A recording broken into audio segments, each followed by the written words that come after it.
तो देखिए स्टूडेंट्स, आज जो अपन टॉपिक कर रहे हैं, this is illustration number 2 from the following particular make out a cash budget of Chanakya limited from October to December. खुद ने ही कह दिया अक्टूबर टू दिसंबर, तो देखिए जो बजट बनेगा वो अक्टूबर नवंबर दिसंबर का बनेगा। तो हेडिंग लिखी जाएगी cash budget for the period 3 month ending on 31 दिसंबर। ठीक है, सेल्स आपको दे रखी है, जुलाई से ही दे रखी है, वो हमारे जो काम आएगी देख लेंगे। परचेज दे रखी है, wages and salary, wages and expenses दे रखे हैं, तो सेल से तो कलेक्शन होगा, परचेज एंड वेजेस से आपके पैसे जाएंगे। अच्छा, क्रेडिट अलाउड टू कस्टमर 2 महीने की है और क्रेडिटर जो है वो 1 महीने का। ठीक है, देख लेंगे। वेजेस एंड एक्सपेंसेस 1/4 मंथ है, ये भी एक ट्रीटमेंट होता है इसका। एडवांस टैक्स नवंबर में पे करना है 25,000, तो चेक कर लो 25,000 का एडवांस टैक्स नवंबर में पे किया गया है। Insurance 5,000 payable in every month which is not included in the above wages and expenses. हर महीने पे करना है, तो 5,000 रुपये चेक करो, हर महीने 5,000 रुपये का इंश्योरेंस पे करना है, ऐसा क्वेश्चन में कहा है।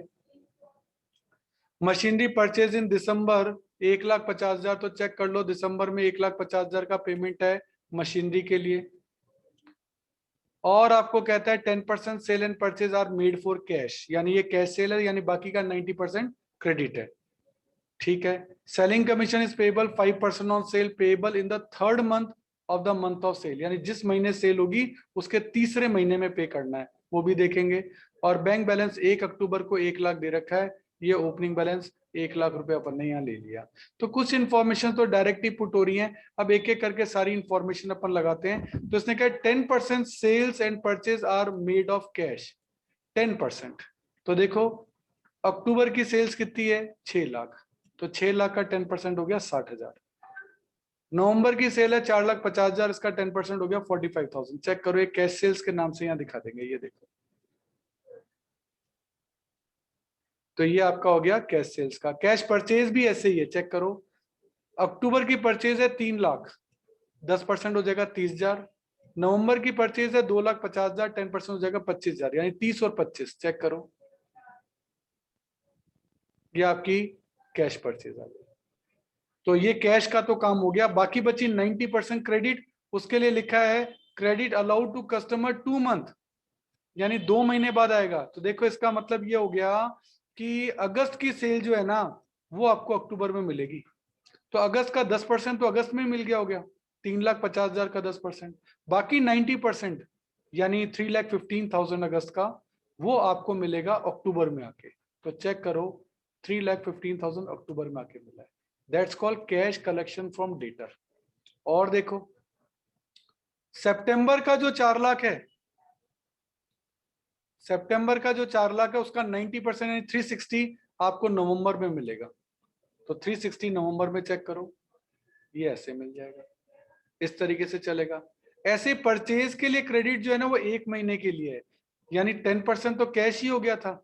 अब देखो सितंबर की जो परचेज है 2 लाख है, उसका 10% 20,000 तो आपने उसी महीने पे कर दिया होगा, बाकी का 90% यानी 180 आप पे करेंगे अक्टूबर में। तो चेक करो अक्टूबर में 180 पे किया। ऐसे ही जो आपने अक्टूबर में परचेज किए 3 लाख, उसका 90% यानी 2,70,000 आप नवंबर में पे करेंगे, तो ये आप नवंबर में 270 पे करेंगे। तो ये आपके यहां तक के आइटम तो आपके हो गए। सेलिंग कमीशन के लिए इन्होंने बोला था 5% सेल्स का है, थर्ड मंथ में पे करेंगे। थर्ड मंथ का मतलब क्या हो गया, देखो मैं आपको बताऊं कि जुलाई की जो आपकी सेल है उसका कमीशन आप अक्टूबर में पे करेंगे, थर्ड मंथ ये हुआ जुलाई का अक्टूबर। तो जुलाई की सेल है 3 लाख, 3 लाख का 5% हो गया 15,000, ये 15,000 आप अक्टूबर में पे करेंगे सेलिंग कमीशन। चेक करो, ये रहा सेलिंग कमीशन, और ये आप अक्टूबर में 15,000 रुपए पे कर रहे हैं। सेम ऐसे ही आप अगस्त की जो सेल है उसका नवंबर में पे करेंगे, 3,50,000 का 5% होता है 35,000 का आधा, 17,500। ये आप देखो, ये 17,500 आप सेलिंग कमीशन नवंबर में पे करेंगे। इस तरीके से ये भी हो गया। अब आपका सिर्फ एक आइटम बचा है और वो आइटम है वेजेस एंड एक्सपेंसेस। ये इसका थोड़ा सा कॉम्प्लिकेटेड आइटम है, इसको अभी अपन एक बार देखते हैं। देखो क्वेश्चन में लिखा है leg in payment of wages and expenses 1/4 month है। 1/4 मंथ का मतलब क्या हो गया, मैं आपको बता दूं, 4 इंस्टॉलमेंट में पेमेंट करना है और हमेशा एक इंस्टॉलमेंट अगले महीने जाती है, ये बात है। जब भी इंस्टॉलमेंट में पेमेंट होगा तो एक इंस्टॉलमेंट अगले महीने जाएगी, ये बात है। तो 4 इंस्टॉलमेंट है ना, तो रेशियो हो जाएगा 3:1। भाई 3 इंस्टॉलमेंट तो इस महीने और एक इंस्टॉलमेंट अगले महीने चल जाएगी, ये रूल अपन को बनाना होता है। तो इसका मतलब वेजेस को ही जैसे अगर अपन देख लें, वेजेस कितनी है, वेजेस हैं अपनी, वेजेस एंड एक्सपेंसेस सितंबर के 64। तो सितंबर के अगर 64 हैं तो 64 को 3:1 में बांटना है। 64 का 3/4 होगा 48,000 और बाकी आपका अक्टूबर में पे हो जाएगा। और जो टोटल मैं यहाँ पहले 64 लिख देता हूँ, 64 में से 48 तो इसी महीने पे हो जाएगा और बाकी का 16 अक्टूबर में पे होगा। अब अक्टूबर का देखते हैं। अक्टूबर का खर्चा 80,000। 80,000 जो टोटल है उसका 3/4 तो इसी साल होगा। इस साल कितना हो जाएगा 60,000 इस महीने, और बाकी के 20,000 हो जाएंगे अगले महीने। ऐसे ही नवंबर के आपकी वेजेस एक्सपेंस कितने हैं 72। 72 का 3/4 यानी 48 तो इसी महीने होगा और 24 अगले महीने हो जाएगा। तो उस तरीके से अगर अपन टोटल करेंगे कि अक्टूबर का टोटल कितना बैठा, तो अक्टूबर में 2 पेमेंट हुए 60 एंड 16 दैट इज 76। नवंबर में 2 पेमेंट हुए 48 एंड 20 दैट इज 68। तो आप देख सकते हैं अक्टूबर में 76 का पेमेंट होगा, नवंबर में 68 का होगा। 76 एंड 68 आप चेक कर सकते हैं, इसमें गड़बड़ है, एक बार चेक करना पड़ेगा। देखिए 72 का जो 3/4 निकाला 48 गलत लिख दिया, ये होगा 54 और ये होगा 18। तो 54 प्लस 20 ये आपका आ जाएगा 74,000 का पेमेंट आप नवंबर के अंदर करेंगे। ऐसे ही दिसंबर की वेजेस आपकी 60, टोटल 60 है। 60 का 3/4 होता है आपका 45 और बाकी का 15 आप जनवरी में पे करेंगे। तो दिसंबर में कितना पे करेंगे 45 प्लस 18 दैट इज 63। तो इस तरह से 76, 74 एंड 63 ये 3 पेमेंट जो है वो आपके यहाँ होंगे। ठीक है, तो देखिए 76, 74 और 63 ये 3 पेमेंट आपके हुए। अब बोलो क्या दिक्कत। आगे का प्रोसेस बहुत आसान है। आगे का प्रोसेस आपको ये बोलता है कि सर इन सब का टोटल करो 475। 475 में से 3,06,000 लेस हो जाएंगे, बचेंगे 169। ये 169 यहाँ ओपनिंग बन जाएगा। फिर यहाँ तक का टोटल होगा 574। 574 में से 416 का पेमेंट हो जाएगा तो बाकी बचेगा 157। 157 यहाँ ओपनिंग बन जाएगा। यहाँ तक का टोटल होगा 747, उसमें से 483 लेस हो जाएगा तो क्लोजिंग बैलेंस बचेगा 264,500। इस तरीके से ये पूरा क्वेश्चन होगा। तो देखिए अभी अपन जो मेथड देख रहे हैं this is projected balance sheet method या बजटेड बैलेंस शीट मेथड इसको कहते हैं। इसमें एक बैलेंस शीट बनती है, सारी एसेट यहाँ लिखनी है, सारी लायबिलिटी यहाँ लिखनी है और बैलेंसिंग फिगर में अगर यहाँ आता तो कैश आएगा और अगर यहाँ आएगा तो ओवरड्राफ्ट आ जाएगा। अभी कैसे होगा वो मैं आपको बताता हूँ। इसमें सिर्फ एक बैलेंस शीट ही बनती है और एंड में ये बैलेंस निकलता है। तो इसमें क्या ईयर एंड का बैलेंस निकल सकता है, हर महीने का नहीं निकल सकता, इसीलिए ज्यादा रिसिप्ट एंड पेमेंट मेथड चलता है, ये मेथड कम चलता है। पर क्योंकि एग्जाम में आता है इसे देखना पड़ेगा। On 1 April Sachin limited was has 7,50,000 share capital. तो शेयर कैपिटल मैंने लिखी 7,50,000। 90,000 रिजर्व है तो रिजर्व में बैलेंस लिखा मैंने 90,000। Against 6 lakh invested in fixed asset, fixed asset में मैंने बैलेंस लिखा 6 lakh. Stock and debtor were 80, 195 and creditor were this, लेकिन इसके लिए नीचे एडजस्टमेंट दे रखे हैं इनके लिए, तो इनको मैं अभी लिख नहीं रहा क्योंकि इसके लिए नीचे एडजस्टमेंट है। To sustain the increase in the activity stock level is propose to be increase by 50%। तो स्टॉक हमारा था 80,000, कहता है 50% बढ़ा दो, तो 80 प्लस 50% ये हो जाएगा 120, है ना। ये क्या हुआ 80 प्लस 50% हुआ है, तो ये हो जाएगा 120। आगे आपको कहते हैं machinery worth to be 30,000 is propose to be purchase. तो 30,000 की परचेज की टोटल मशीनरी हो गई 630 की। Estimated profit for the year 1,05,000। तो प्रॉफिट आपका है 1,05,000, वो भी प्रॉफिट में ऐड हो जाएगा। आफ्टर चार्जिंग 60,000 डेप्शन, और ये डेप्शन को लेस करने के बाद है, तो इसमें से तो डेप्शन लेस हो चुका, पर फिक्स एसेट पे तो डेप्शन लगेगा ना, तो वो 60,000 आपका यहाँ लेस हो जाएगा, तो बचा कितना 570। 50% प्रोविजन फॉर टैक्स भी इसमें से लेस हो चुका है। तो ये अब आपको समझने की जरूरत है। देखो इसमें मैं आपको बताऊंगा प्रॉफिट बिफोर टैक्स निकालने का फॉर्मूला क्या होता है, याद कर लो, profit after tax upon 1 minus tax. Profit after tax आपको बोला है 1,05,000 है, ये प्रॉफिट आफ्टर टैक्स है 1,05,000। 1 माइनस टैक्स रेट है 50%, तो 0.5, तो 1,05,000 अपॉन 1 में से 0.5 गया तो बचा 0.5, और 1,05,000 अपॉन 0.5 होता है 2,10,000। ये आपका निकला profit before tax. Profit before tax पे लगता है टैक्स, और टैक्स की रेट है 50%, यानी 1,05,000। तो प्रॉफिट आफ्टर टैक्स कितना निकलेगा 1,05,000।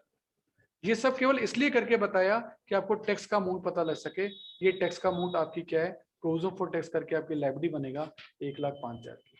तो वो दोनों सेम अमाउंट आ गए। देखो कोई 50% की रेट थी ना, वो यहीं से आए हैं 1,05,000 और 1,05,000। तो ये ऐसे निकले, अपन को ध्यान रखना पड़ेगा। Advance income tax payment is estimated to 90,000, तो एडवांस पेमेंट तो एसेट्स होता है 90,000। Trade and other creditor are likely to be doubled, creditor double करने, पहले कितने थे क्रेडिटर थे 30, तो 30 का डबल अब ये हो जाएंगे 60। चेक करें, हाँ जी। आगे आपको कहता है कि जो क्रेडिटर्स हैं वो डबल हो गए, इसलिए वो 60 हो गया।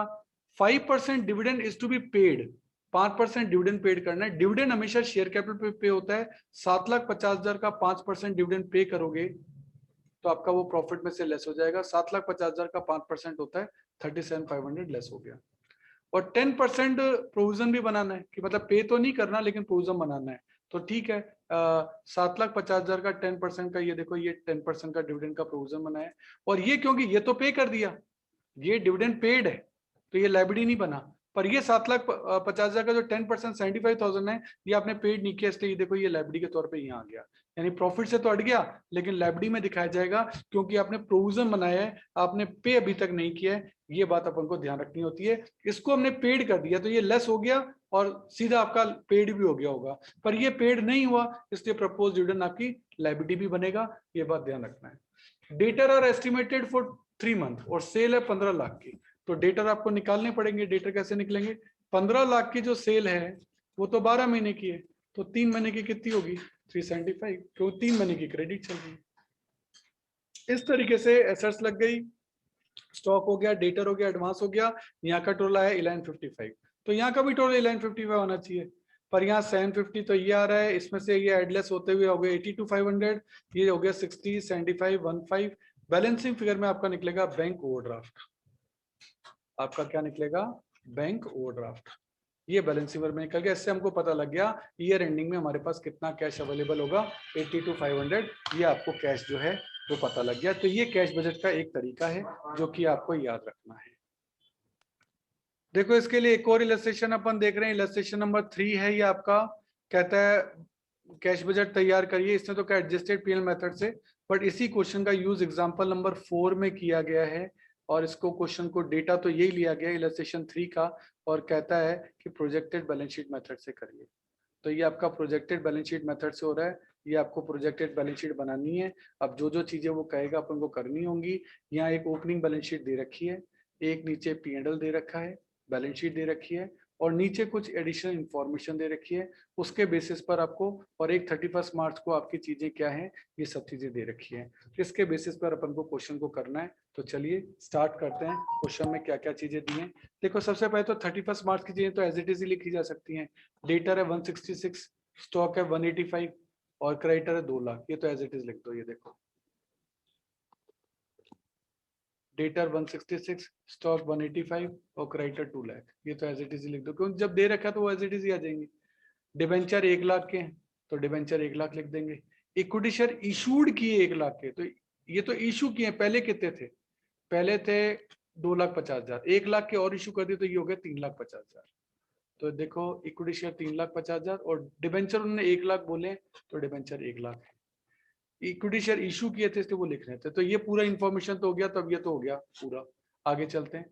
कहता है न्यू प्लांट कॉस्टिंग 160 परचेज किया। अब प्लांट पहले कितना था 440, 160 का और परचेज कर लिया, और ओल्ड प्लांट कॉस्टिंग 120 उसको बेच दिया, तो 160 का खरीदा 120 का बेचा। तो देखो प्लांट को अपन देखते हैं, 160 का तो खरीदा और 120 का बेचा, और पहले से कितना था, पहले प्लांट आपका पड़ा था ओपनिंग बैलेंस शीट में 4,40,000, तो 4,40,000 प्लस 160 माइनस 120, ये आपका आ गया 480, ये आपका प्लांट का एडजस्टमेंट हो गया। और क्या कहे, इन्वेस्टमेंट कॉस्टिंग 20,000 ये भी बेचे, तो इन्वेस्टमेंट कितने के थे, देखो इन्वेस्टमेंट थे 2 लाख के और 20,000 के बेच दिए, तब इन्वेस्टमेंट बचे 180 के, तो चेक करो इन्वेस्टमेंट है 180 के, ठीक है, ये भी हो गया। और आपका क्या कहा है, देखो नीचे के सारे एडजस्टमेंट हो गए, ये भी हो गए। अब आपको देखना है P&L। आप देखिए कि आपका क्रेडिटर हो गया, डिबेंचर हो गया, डेप्रिसिएशन देखो, पहले डेप्रिसिएशन था 1 लाख का और आपने 44 का डेप्रिसिएशन P&L से और लगा दिया, तो ये हो गया 144 का, और एक एसेट आपने बेची है उसका डेप्रिसिएशन जो था वो था 84 का, तो जब वो एसेट चली गई तो उसका डेप्रिसिएशन भी चला गया। तो अब देखो एक्यूमुलेटेड डेप्रिसिएशन 1 लाख का पहले से था, 44 का आपने प्रोविजन और बनाया, और 84 का जो डेप्रिसिएशन था वो एसेट चली गई तो उसका डेप्रिसिएशन भी चला गया, तो ये कितना बचा 60। तो चेक करो एक्यूमुलेटेड डेप्रिसिएशन में अब आपका जो आएगा वो आएगा 60,000।